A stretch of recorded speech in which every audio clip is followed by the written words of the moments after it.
Quel est l'objectif? Ça va faire parler, mais l'objectif, c'est relever le défi du métissage. Défi du métissage que nous adresse le XXIe siècle. Ce n'est pas un choix, c'est une obligation, c'est un impératif. On ne peut pas faire autrement, au risque de nous trouver confrontés à des problèmes considérables. Et je peux vous dire une troisième chose. On ira ensemble vers ce nouvel ordre mondial. Et personne, je dis bien, personne ne pourra s'y opposer. Lui, c'est Nicolas Sarkozy, un ancien président de France, mais il est également un fervent défenseur du nouvel ordre mondial. C'est donc un mondialiste, mais tous ces politiciens savent ce que vous ne savez pas. Le terme métis vient du mot latin mixtus, qui lui signifie mélanger, et qui est employé, dans le langage courant pour désigner des personnes nées, de parents aux origines géographiques différentes. En général, tous les peuples sont fiers de leurs origines, et de leur culture. Ils souhaitent la préserver. Cependant, nous avons l'impression que c'est seulement les Noirs africains qui souhaitent se métisser à tout prix, soit en ayant une conjointe blanche, ou arabo-berbère, voire asiatique. Nous le constatons partout dans le monde. Pouvons-nous penser à un complexe d'infériorité? Ou tout simplement une ouverture culturelle? La première question pourrait nous donner plus d'informations. Vous constaterez que, les autres communautés en général, souhaitent que leurs fils, ou filles, se marient avec des partenaires de la même culture. Ils acceptent difficilement le métissage. Par ailleurs, nous pouvons également remarquer que près de 90% des métis en France, sont issus d'une union, de parents noirs d'origine africaine, avec une autre communauté. Dans la vision occidentale, le noir représente de la misère, la guerre, voire le malheur. Vous pouvez constater que le noir est souvent attribué au drapeau des pirates, ou au drapeau des djihadistes modernes. Le noir évoque alors des sentiments de tristesse. On parle d'idées noires pour exprimer la négativité. C'est normal, pour un égaré, dans l'obscurité, il ne voit absolument rien du tout. L'inconnu, le caché, quelque chose d'occulte, ainsi de suite, représente la peur. La peur elle-même est associée au noir.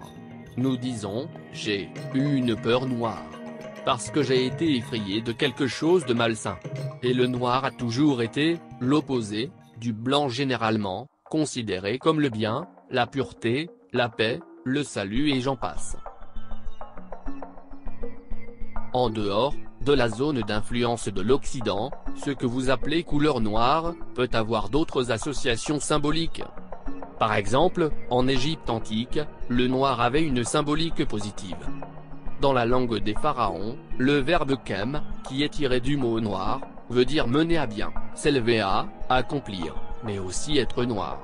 Le mot kem veut dire aussi complet, parfait, élévation. Parfait. Voici un terme très intéressant qui pousse à la réflexion. Le noir est la représentation de la perfection selon les pharaons. Cependant, sur un plan scientifique, voici la lumière visible parmi les différentes couleurs observées. Il n'existe aucune couleur appelée noire.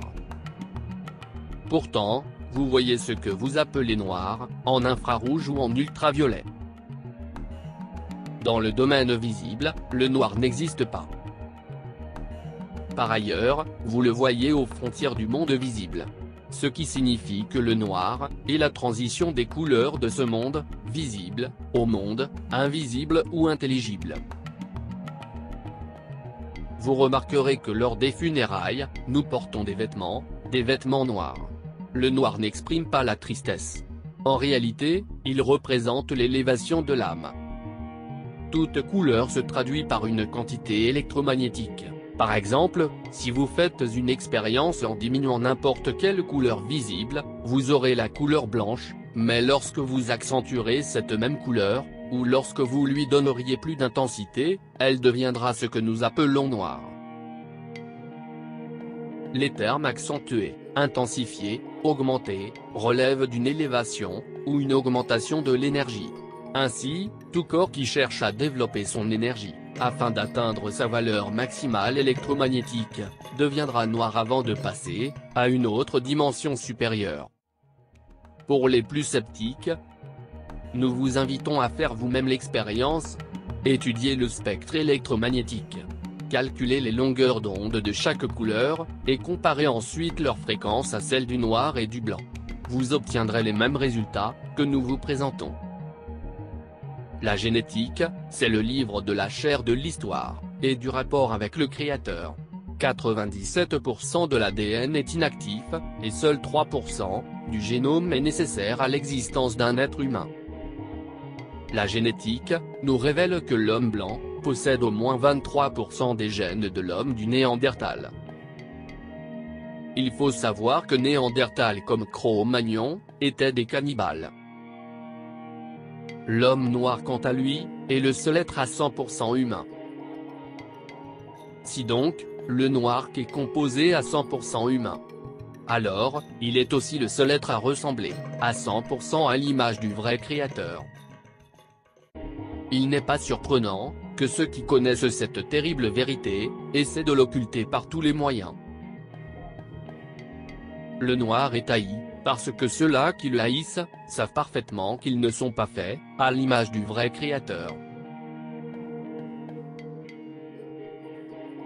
Cette guerre qui vise à modifier l'ADN se fait par la nourriture, les médicaments, les vaccins, les vêtements, la culture, la fausse religion, ainsi de suite. De tout temps, les Africains éclairés savaient parfaitement que lorsque vous voulez détruire un pays, vous n'avez pas besoin de faire des guerres sanglantes, il vous suffit de détruire son système éducatif, et d'y généraliser la corruption. Celui qui contrôle l'enseignement d'un pays, pendant une seule génération, peut déterminer l'avenir du pays pour au moins des décennies. Ceux-là qui doutent de ce que nous disons ici, n'ont qu'à observer la période de la colonisation arabo-musulmane et celle des missionnaires catholiques, jusqu'à aujourd'hui. Le métissage a pour objectif de détruire la diversification naturelle, mais également à pousser l'homme noir à ne plus ressembler au Créateur.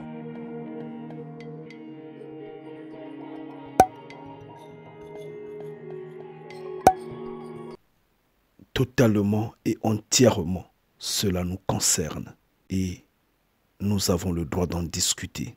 Comme je le dis, comme j'insiste, cette vidéo est totalement claire. Le message est clair et facile à comprendre. Ça a une dimension scientifique comme une dimension spirituelle. Notre désobéissance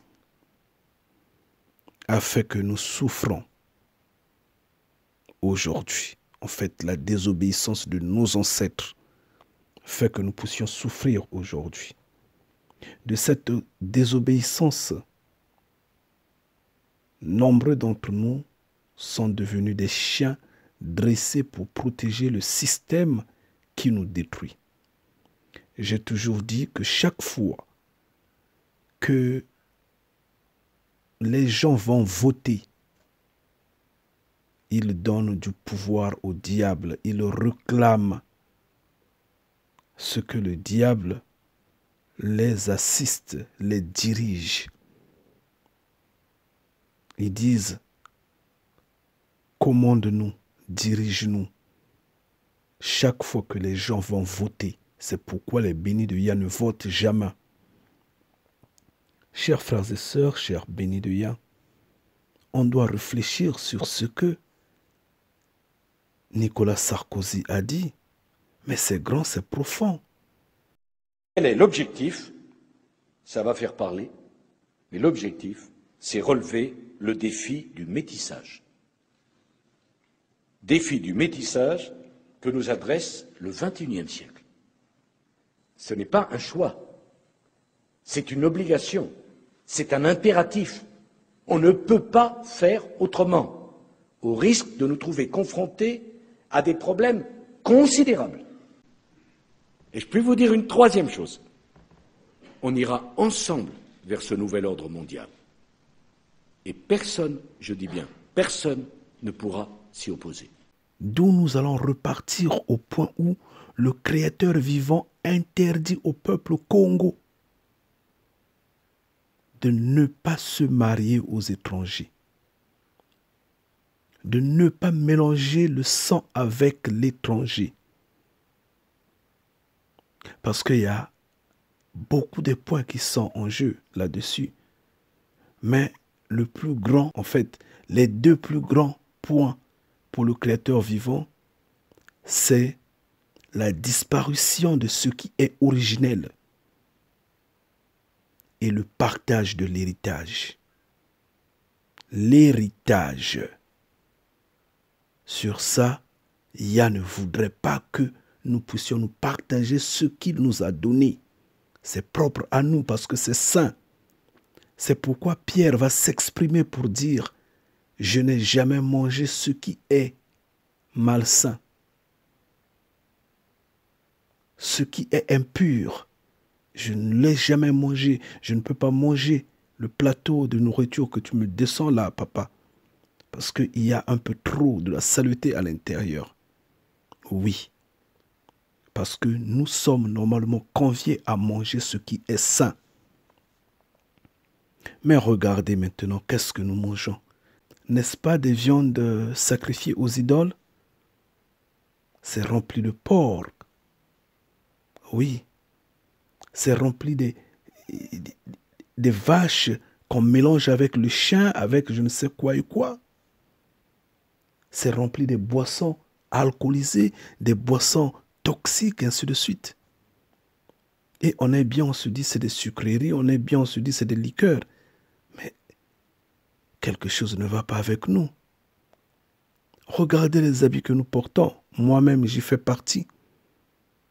Alors que la loi du Père nous recommande de nous habiller en habits qui ne portent pas deux tissus, deux fils différents. Le fil doit être unique. Un habit uni. Je ne sais pas si on se fait comprendre. Mais regardez la façon dont nous habillons. Et ce même tissu est fait avec plusieurs matériaux. Mais l'homme en face connaît bien comment nous détruire, comment nous gagner. Cette guerre qui vise à modifier l'ADN se fait par la nourriture, les médicaments, les vaccins, les vêtements, la culture, la fausse religion, ainsi de suite. Nous sommes en train de mettre des enfants qui sont pratiquement des serpents, des enfants qui se retournent contre nous. Où est l'éducation éventrée? Mais qu'est-ce qui a fait que l'éducation soit éventrée? C'est l'homme des nations. Et aujourd'hui, Quel est l'objectif? Ça va faire parler, mais l'objectif, c'est relever le défi du métissage. Défi du métissage que nous adresse le XXIe siècle. Ce n'est pas un choix, c'est une obligation, c'est un impératif. On ne peut pas faire autrement, au risque de nous trouver confrontés à des problèmes considérables. Et je peux vous dire une troisième chose. On ira ensemble vers ce nouvel ordre mondial. Et personne, je dis bien, personne ne pourra s'y opposer. on dit, faudrait qu'ils aillent, faudrait qu'ils hâtent les pas au métissage, sinon il y aura des graves conséquences. Pourquoi ces conséquences-là? Le Créateur vivant a voulu qu'il y ait la race blanche, la race jaune, la race rouge, la race noire, sans conséquence, que nous vivons en harmonie, en paix, dans la tranquillité totale, dans la joie totale. Mais eux, ils prônent, ils disent, allons vite au métissage, sinon on aura des conséquences énormes. Quelles conséquences? Il faudra réfléchir là-dessus. Il y a un point qui est important. le projet de conquérir, de ravir l'Afrique aux Africains. Le projet, comme l'initiative ici, est de ravir la terre des Noirs aux Noirs, comme un swapping, si je peux le dire. Là, on est un point. Tous ces enfants qui vont naître du métissage, je ne parle pas d'une centaine d'enfants, je ne parle pas de 1000 enfants, je suis en train de parler des millions d'enfants. Je parle en termes de millions d'enfants. Et automatiquement, ils sont héritiers de leurs parents. Du coup, seront héritiers de l'Afrique. Ces enfants qui vont réclamer leur héritage. Parce que ici, c'est question d'héritage. Mais c'est tout prendre de l'Afrique. Si par exemple, nous avons 100 enfants, comme Moïse Katumbi, je ne sais pas si vous le connaissez, vous avez déjà entendu parler de cet homme-là. Cherchez sur les moteurs de recherche, vous saurez qui est-il au Congo là-bas, qu'est-ce qu'il fait, dans quel réseau et avec qui il traite, quels sont ses objectifs, quelles sont ses ambitions. Mais si vous avez des enfants comme ça, prenons seulement 100 ou peut-être 1000 sur le continent africain. Mais l'Afrique n'aura plus rien. L'Afrique n'aura plus rien. L'homme noir ne va plus rien gagner. Non, pas du tout. Ils vont tout faire en tout et pour que l'Occident puisse manger. Que les Africains meurent, qu'ils vivent, ce n'est pas leur question, ce n'est pas leur problème. Leur souci serait seulement que l'Occident marche, que l'Occident continue de dominer sur l'Afrique, que l'Occident continue de piller l'Afrique et que l'homme noir, l'autochtone, l'homme noir reste dominé. Ça ne sera que leur souci. Parce que c'est des enfants qui vont se lever étant cupides, étant envieux, étant au service de l'Occident, parce que c'est des enfants qui seront dressés contre l'Afrique, contre l'homme noir. C'en est ainsi. L'éducation que subissent nos enfants en Occident en est l'exemple. On va leur bourrer des théories mondialistes dans la tête. Au nom des droits de l'homme, il faut faire ça. Au nom des droits de l'homme, il faut défendre ceci. Mais la banque, c'est en Occident. La sécurité, c'est en Occident. Mais ces enfants-là seront une bombe à retardement pour l'Afrique. Pour l'homme noir, c'en est une vérité. Et le but de tout ça est de détruire ce qui est originel pour gagner de l'héritage que cela va produire. Mais ça ne va pas arrêter la colère de Mfumu Kongo. Ah, ne vous détrompez pas. Ah oui, ne vous détrompez pas, vous occidentaux. Ne vous détrompez pas, ça ne va pas arrêter la colère de Mfumu Kongo. Ne vous détrompez pas, vous, peuple noir. Vous en avez une grande responsabilité. Vous qui avez sauté cette loi. Nos ancêtres, nos grands-pères, grand-mères et autres, quand nous venions en Occident, nous parlaient toujours, disant, vous allez, gardez-vous intact, revenez au pays, sans pour autant prendre les femmes de nation. Je ne sais pas si vous vous souvenez de ça. Mais une fois qu'on monte dans l'avion ou dans le bateau ou l'on traverse la Méditerranée ou quoi, on bouche les oreilles, on efface le cerveau. On oublie tout ce que on nous a donné comme conseil. Et qu'est-ce qu'on est en train de faire? Soyons rassurés. que le Créateur vivant soit de notre côté. Soyons rassurés que nous ayons la miséricorde de Mfumu Kongo. Sinon, le feu. Chers frères et sœurs, je vous en prie. C'est ça. C'est un point, c'est un problème d'héritage. Un problème d'effacer ce qui est autochtone, ce qui est originel. Et c'est pourquoi le Créateur vivant avait dit, ne vous mariez pas avec les étrangers. Non, n'en faites pas. Voilà là où nous sommes. La terre est en train de partir. L'originalité est en train de partir. Et heureusement que ce métissage-là ne pourra pas et ne pourra jamais arrêter la colère du Créateur vivant. Parce que la foudre va s'abattre, le soufre doit tomber. Ngeta. Ça va faire parler, mais l'objectif, c'est relever le défi du métissage.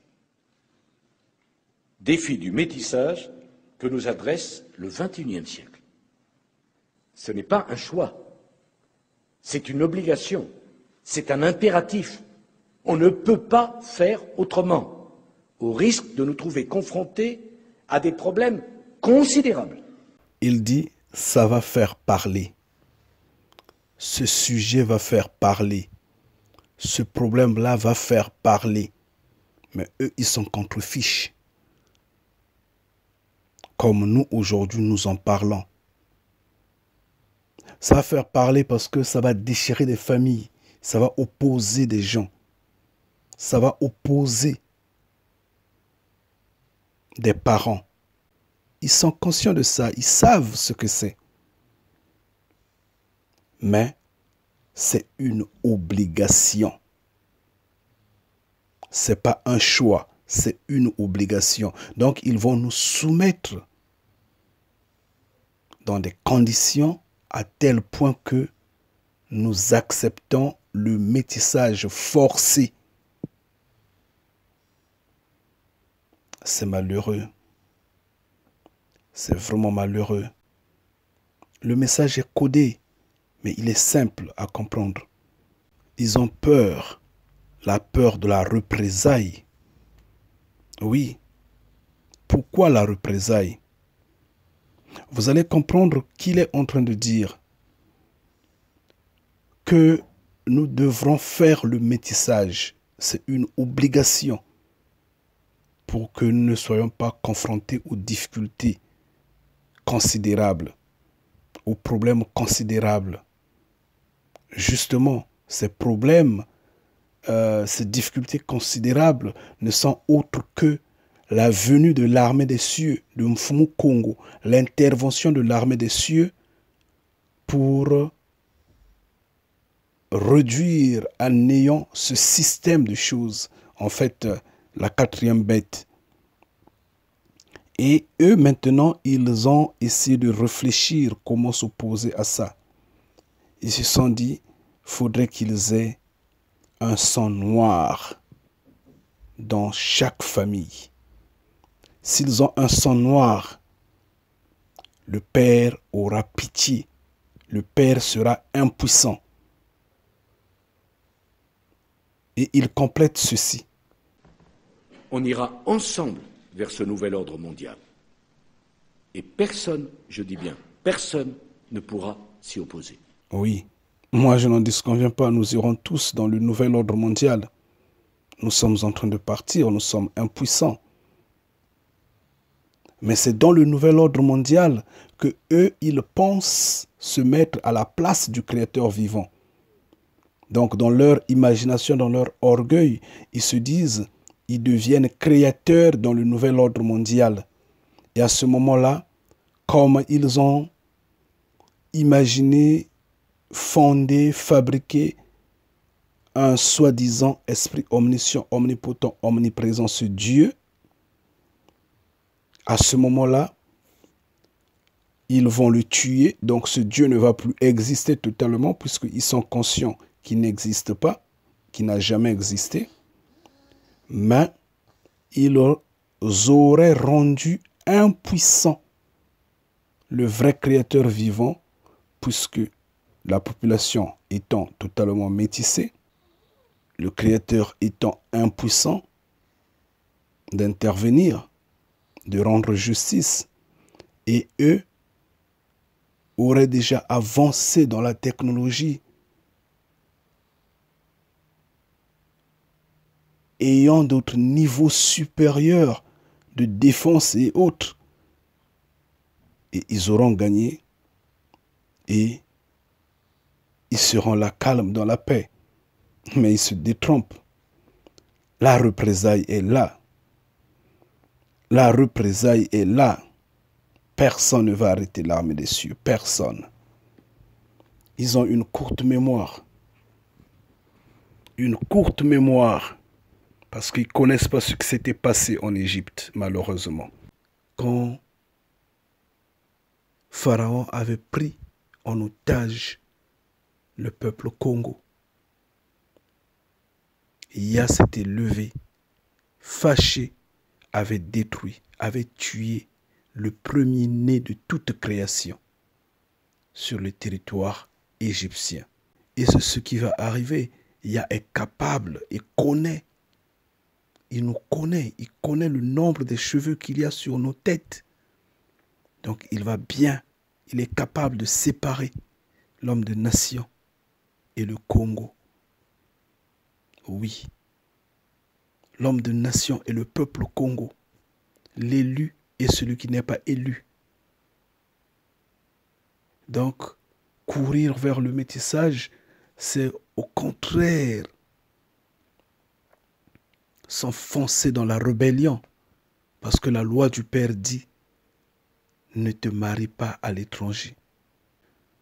Nous avançons selon le modernisme. Nous évoquons des droits de l'homme. Les droits de l'homme qui ne sont pas la loi de Yah, qui ne sont pas les lois de Mfumu Congo. C'est également une forme de rébellion. Oui. Parce que les droits de l'homme vous permettent de tout faire. Naturellement. De vous rebeller contre le Créateur vivant. Donc, nous devrons nous lever. Nous devrons crier au scandale. Si ces enfants-là pouvaient prendre conscience, malgré ce qu'ils naissent entre noir et blanc, noir et rouge, noir et jaune, pouvaient prendre conscience qu'ils se repentent. Qu'ils se repentent déjà parce que il y a à la verge à la main. Quant à Sarkozy, ça c'est le traumatisme et la peur qui le lui fait dire. Malheureusement, ça ne pourra pas arrêter la colère du Créateur vivant. Malheureusement, partir dans le nouvel ordre mondial, bon bien, nous sommes déjà dans le nouvel ordre mondial, ça nous le savons que personne ne va l'arrêter, puisque c'est par là que viendra la destruction. Chers frères et sœurs, chers bénis de Yah, je vais pouvoir vous quitter. Que Yah vous fasse grandir en connaissance. Que Yah vous donne combativité et détermination. Que Yah endurcisse votre front de telle sorte que vous vous rebellez contre ce système-là. Mais tout en notant, repentez-vous. La repentance, c'est le fait de renier le soi-disant créateur omniscient, omnipotent, omniprésent, esprit. Un esprit qu'on appelle Dieu. Nous, bénis de Yah, nous disons, ce Dieu-là n'existe pas. Ce faux créateur-là n'est que imaginaire, celui qu'on appelle par Dieu. Nous savons que celui qui existe, c'est Mfumu Congo. Celui que nous appelons le créateur Yah. Celui que nous appelons Mfumu Nzambia Mpungu. Mfumu Zola Mfumu Tulendo. le créateur Congo. Mfumu Congo, il est dans les cieux. Il est un être humain. Il n'est pas un esprit.